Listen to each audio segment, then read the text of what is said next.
کے ساتھ آقا والسلام کی سیرت طیبہ اور اسوہ حسنہ کو نمونہ بناتے ہوئے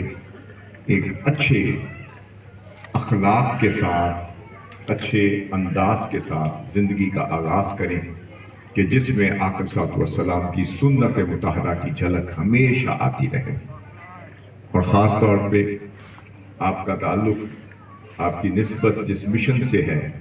اور جس قائد کے ساتھ حضور سیدی شیخ الاسلام کی ساتھ تعلق ہے، تو ہمارا کردار، ہمارے احوال،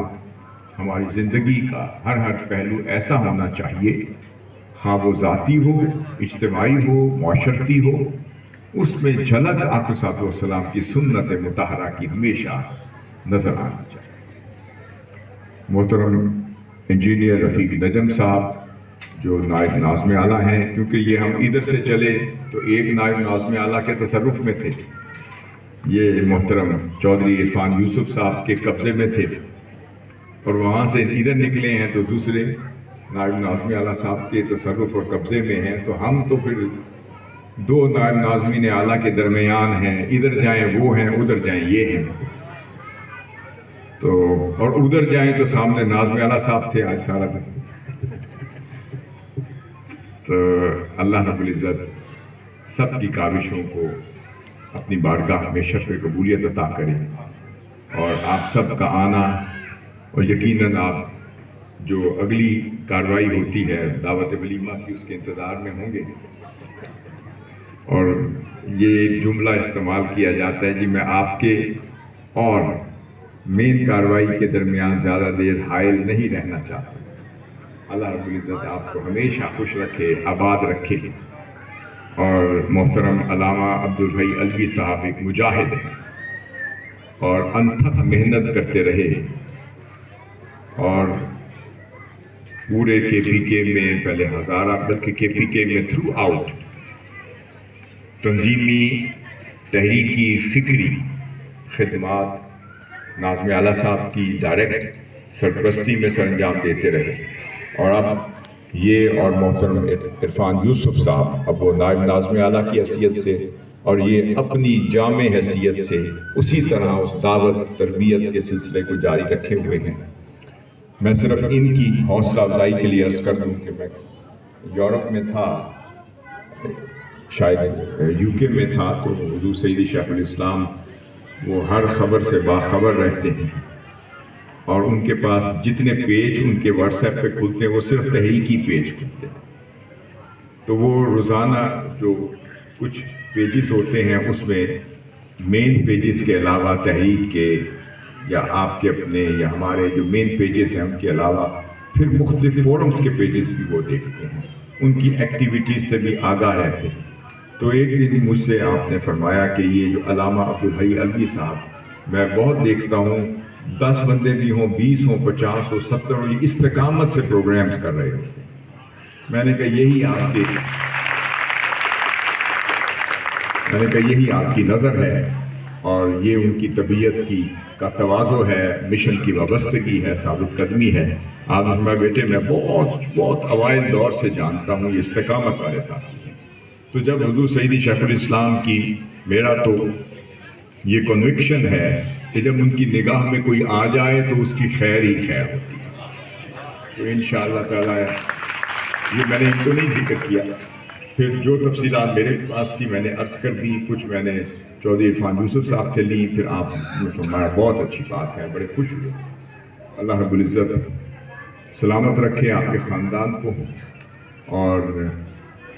اس نئے جوڑے کو، اور ہمیشہ اللہ رب العزت اپنی رضا جوئی میں ان کی زندگی گزرے، ان کا اگلا لمحہ، اگلا مرحلہ جو زندگی کا ہے، جو پریکٹیکل لائف ہے، ایک ازدواجی زندگی کا جو مرحلہ ہے، اس کے تقاضے اور ہوتے ہیں، اس کے چیلنجز اور ہوتے ہیں، آزاد زندگی اور ہوتی ہے، اور پھر اجتماعی زندگی اور ہوتی ہے۔ تو بعض اوقات کسی کے لیے قربانی دینی پڑتی ہے، اور کچھ لوگ کسی سے قربانی لے لیتے ہیں۔ تو اللہ رب العزت آپ کو اچھے انداز سے، اچھے اخلاق سے، اور دونوں زوجین کو ہمیشہ حضور سیدی شیخ الاسلام کی تعلیمات کی روشنی میں اور آقا صلی اللہ علیہ وسلم اور ازواج مطہرات اور اہل بیت اطہار کی مقدس بیویوں کی تعلیمات کی روشنی میں زندگی بسر کرنے کی توفیق عطا فرمائے۔ اس موقع پر میں تربیتی اینگل سے بھی ایک بات عرض کروں گا اور شاید اس واقعے سے بھی چند نکات اخذ ہو جائیں انشاءاللہ۔ میرے ذہن میں ایک واقعہ آ رہا تھا، یہ روایت ہے مسند امام احمد بن حنبل کی، اور اس کے راوی ہیں حضرت ربیعہ بن کعب الاسلمی، اور ان کا تعارف یہ ہے کہ یہ آقا صلی اللہ علیہ وسلم کے خادم خاص تھے۔ آقا صلی اللہ علیہ وسلم کے لیے آپ کی خدمت بھی سر انجام دیتے تھے اور آپ کی ذاتی خدمت پر معمول رہتے تھے۔ ایک روز آقا صلی اللہ علیہ وسلم ان کی خدمت سے خوش ہوئے، انہیں خدمت کرتے ہوئے دیکھا، اور آقا صلی اللہ علیہ وسلم کی نگاہ بصیرت اور بھی بہت کچھ دیکھ رہی ہوئی، تو آپ نے فرمایا یا ربیعہ الا تزوج، اے ربیعہ کیا تم شادی نہیں کرنا چاہتے؟ اب آقا صلی اللہ علیہ وسلم نے خود آفر فرمائی اور پوچھا کہ الا تزوج، کیا تم شادی نہیں کرنا چاہتے؟ اس نے عرض کیا یا رسول اللہ ابھی تو ارادہ نہیں، اور اس کی وجہ یہ ہے کہ میرے پاس وہ وسائل نہیں کہ میں اپنی زوجہ کے حقوق پورے کر سکوں اور اس کی کفالت کر سکوں، اور اس سے بڑی وجہ یہ ہے کہ میں نہیں چاہتا کہ کوئی شخص میری وہ خدمت جو آپ کی بارگاہ میں سر انجام دے رہا ہوں، میرے اور آپ کے درمیان کوئی شخص حائل ہو جائے۔ اب بات عشق کی تھی، زواج کی ضرورت کس کو نہیں، مگر اب موقع اچھا ہے، آقا صلی اللہ علیہ وسلم نے پوچھا ہے، عرض کر دیتے یا رسول اللہ پھر کروا دیں، مگر جواب دیکھیں یا رسول اللہ صلی اللہ علیہ وسلم، میں نہیں چاہتا کہ میری یہ جو مصروفیت آپ کے صدقے سے عطا ہوئی ہے کہ میں آپ کو خوش کرتا رہتا، آپ کی خدمت میں رہتا ہوں، دن رات میں آپ سے جڑا رہتا ہوں، اگر میری شادی ہو گئی تو میری مصروفیت بدل جائے گی، تو میں نہیں چاہتا کہ کوئی اور وجود میرے اور آپ کے درمیان خلل پیدا کر لے اور میری توجہ کہیں اور مبذول ہو۔ پھر آقا صلی اللہ علیہ وسلم نے توقف فرمایا، اور چند دن گزر گئے، چند ماہ گزر گئے۔ پھر آقا صلی اللہ علیہ وسلم نے پھر ایک دن دوبارہ پوچھا کہ یا ربیعہ الا تزوج، کیا آپ شادی نہیں کر لیتے؟ آپ نے وہی جواب دیا جو پہلے دیا۔ پھر آقا صلی اللہ علیہ وسلم خاموش ہو گئے۔ حضرت ربیعہ فرماتے ہیں کہ بس مجھے محسوس ہوا کہ میں کون ہوتا ہوں اپنا فیصلہ کرنے والا، حضور فرما رہے ہیں تو معاملات بھی تو حضور ہی بہتر جانتے ہیں نا، میرے لیے کیا اچھا۔ تو پھر ارادہ کر لیا کہ اب تیسری بار اب ادب دیکھیں، وقت گزر گیا، یہ نہیں سوچا کہ چلے میں ابھی جاتا ہوں آقا صلی اللہ علیہ وسلم کو عرض کرتا ہوں یا رسول اللہ وہ جو آپ نے پوچھا تھا تو میرا رشتہ کروا دیں، اس میں بھی بے ادبی سمجھی، صرف اپنے اندر نیت کر لی، ارادہ کر لیا۔ اب آقا صلی اللہ علیہ وسلم نے پوچھا تو میں عرض کروں گا مرنی بما شئت، حضور آپ جو میرے لیے بہتر سمجھتے ہیں حکم فرما۔ اب یہ ارادہ کر کے بیٹھے تھے کہ پھر ایک عرصہ گزرا، آقا صلی اللہ علیہ وسلم نے مناسب سمجھا اور فرمایا یا ربیعہ الا تزوج، شادی نہیں کرتے تو کیا نہیں کر لیتے؟ عرض کیا یا رسول اللہ مرنی بما شئت، حضور حکم دے دیے، مجھے حکم دے دیں جو میرے لیے بہتر ہے وہ فرما۔ آقا صلی اللہ علیہ وسلم نے فرمایا اچھا وہ انصار کے فلاں قبیلے کے پاس چلے جاؤ اور ان کے سردار کو کہو کہ مجھے رسول اللہ صلی اللہ علیہ وسلم نے بھیجا ہے اور اپنے قبیلے کی فلاں خاتون سے میرا رشتہ کر دو، آقا صلی اللہ علیہ وسلم کے فرمان۔ وہ اسی وقت دوڑتا ہوا اس قبیلے والوں کے پاس چلا گیا اور قبیلے کے سردار کو کہا کہ مجھے رسول اللہ صلی اللہ علیہ وسلم نے بھیجا ہے تو میرا اپنے قبیلے کی فلاں خاتون کے ساتھ نکاح کروا دیں، کیونکہ حضور صلی اللہ علیہ وسلم نے بھیجا ہے۔ آپ نے فرمایا اہلاً بقاصدی رسول اللہ صلی اللہ علیہ وسلم، حضور نے جس کو بھیجا ہے وہ بے مراد نہیں جائے گا۔ حضور نے جو بھیجا ہے بس اس کے بعد ہم نے کیا پوچھنا۔ پھر تھوڑی دیر میں انتظام کیا اور اس خاتون کا جس کا اشارہ حضرت صلی اللہ علیہ وسلم نے فرمایا تھا، اس کا نکاح کچھ بھی دیکھے بغیر، کچھ بھی مانگے بغیر، کچھ بھی مطالبہ کیے بغیر، آنکھیں بند کر کے خوشی خوشی مسکراتے مسکراتے اس کا نکاح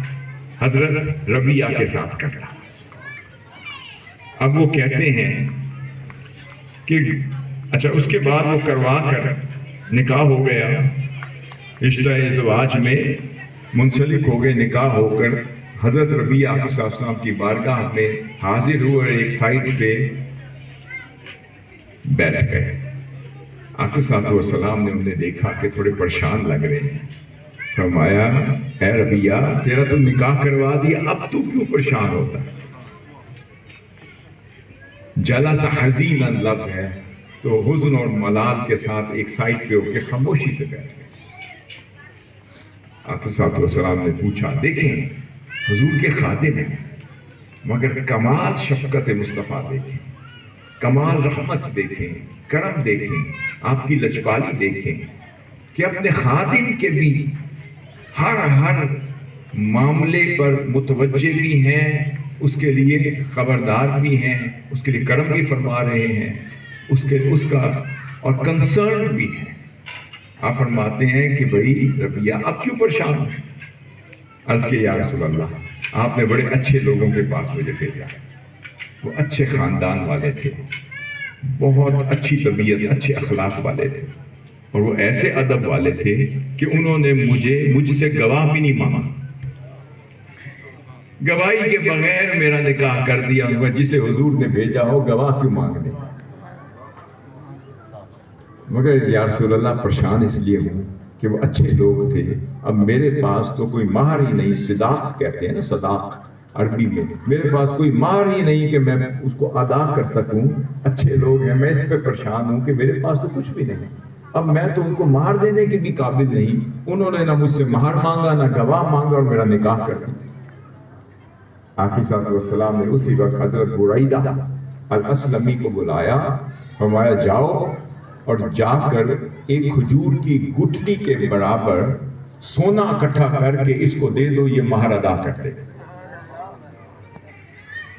اب وہ بندوبست بھی آقا صلی اللہ علیہ وسلم کروا رہے، پچھلا بھی آقا صلی اللہ علیہ وسلم نے کروا دیا، ان کے تو وہ کیا کہتے ہیں سوارے نہیں آ رہے۔ اب آقا صلی اللہ علیہ وسلم نے فرمایا جاؤ اور گٹھلی کے برابر سونا جمع کر کے اس کو دے دو۔ اب ان کا ادب دیکھیں کہ حضرت بریدہ الاسلمی نے گٹھلی کے برابر، کھجور کی گٹھلی کے برابر سونا جمع کیا اور انہیں دیا۔ اگر کوئی ہم جیسے ہوتے تو وہ لے کے سیدھے چلے جاتے، ڈائریکٹ ڈائلنگ، انہوں نے کہا نہیں حضور کے واسطے سے گیا، حضور کے قدموں پہ رکھوں گا۔ وہ لے کر واپس آقا صلی اللہ علیہ وسلم کی بارگاہ میں آئے، یا رسول اللہ یہ بریدہ، حضرت بریدہ نے جمع کر کے مجھے دیا۔ آج میں چلو اب خوش ہو گئے۔ یہ ادب ہے، یہ ادب ہے کہ جب وہ خادم ہے تو اس لیے خادم ہے کہ اسے ادب آداب بھی آتے ہیں آقا صلی اللہ علیہ وسلم کی بارگاہ میں بجا لانے کے۔ آپ نے خوش سی سے فرمایا اب یہ لے جاؤ اور کہو کہ یہ میں مہر لے کر آیا ہوں، آقا صلی اللہ علیہ وسلم نے مجھے دیا ہے، یہ مہر لے کر آیا ہوں اس بیٹی کا جس کا تم نے مجھ سے نکاح کیا۔ وہ لے کے چلے گئے اور جا کے مہر ادا کیا، اس کے بعد آ کے پھر کونے پر بیٹھ گئے حزین۔ پھر آقا صلی اللہ علیہ وسلم نے فرمایا بھائی بریدہ، اے ربیعہ اب کیوں پریشان بیٹھے؟ یا رسول اللہ آپ نے بڑی اچھی قوم کے پاس مجھے بھیجا، اکرمونی، انہوں نے بڑی بزرگی، بڑے اچھے طریقے سے پیش آئے، انہوں نے بڑی بھلائی کے ساتھ مجھے ڈیل کیا، انہوں نے بڑے مسکراتے ہوئے چہرے سے، اور جو میں نے انہیں دیا انہوں نے خوشی خوشی قبول کر لیا، اور ایک لفظ نہیں کہا بلکہ اتنی اچھی باتیں کر دی، مجھے اتنی دعائیں دی کہ جیسے شاید میں نے ان کو سونے کا ڈھیر ہی کیوں نہ دے دیا، مگر یا رسول اللہ مسئلہ یہ ہے کہ اب میرے پاس تو پیسے ہی نہیں کہ میں ولیمہ دعوت ولیمہ کر سکوں۔ اب پہلے شادی مکمل ہوئی، پھر مہر کا بندوبست بھی آقا صلی اللہ علیہ وسلم نے کیا۔ اب آ کے بیٹھ گئے، فرمایا ماں بھی کا یا ربیعہ، اب کیا مسئلہ ہے؟ عرض کیا رسول اللہ میرے پاس تو کوئی وسائل نہیں، وہ لوگ بڑے اچھے ہیں، بڑے کریم ہیں، بڑے لجپال ہیں، بڑے سخی ہیں، بڑی اچھی عادات والے ہیں، اچھی خصلت والے ہیں، مگر اتنا تو بنتا ہے کہ میں ان کو دعوت ولیمہ پہ بلا لوں، کچھ کھلا لوں، مگر میرے پاس تو ولیمے کے لیے بندوبست نہیں۔ آقا صلی اللہ علیہ وسلم مسکرا پڑے، فرماتے ہیں گھبراتے کیوں ہو؟ حضرت بریدہ الاسلمی وہ بھی اسی خاندان سے تھے، ان کو بلایا، انہوں نے کہا جی کوئی موٹی تازی کوئی بکری کو بکرا لے آؤ اس کے، وہ جا کے اچھا صحت مند مینڈا بکرا لے آئے۔ فرمایا اچھا اب آگے سنیے، یہ ہے بڑی اس سے اگلی بات، آپ نے فرمایا مینڈا تو آ گیا، چلو ربیہ میرے گھر جاؤ، یعنی سیدہ عائشہ ام المؤمنین رضی اللہ تعالیٰ عنہ کے پاس بھیجا اور کہا جاؤ میرے گھر جاؤ اور اپنی ام المؤمنین سے کہو کہ حضور صلی اللہ علیہ وسلم نے بھیجا ہے، گھر میں وہ جو تھوڑے سے جو آئے تھے وہی مجھے دے دیں تاکہ میں روٹیاں پکا سکوں۔ وہ گئے، آپ کا پیغام دیا، حضرت ام المؤمنین رضی اللہ تعالیٰ عنہ نے وہ جتنے جو تھے وہ ایک لفافے میں یا ایک پوٹلی میں تھے، وہ اٹھا کر عطا کر دیے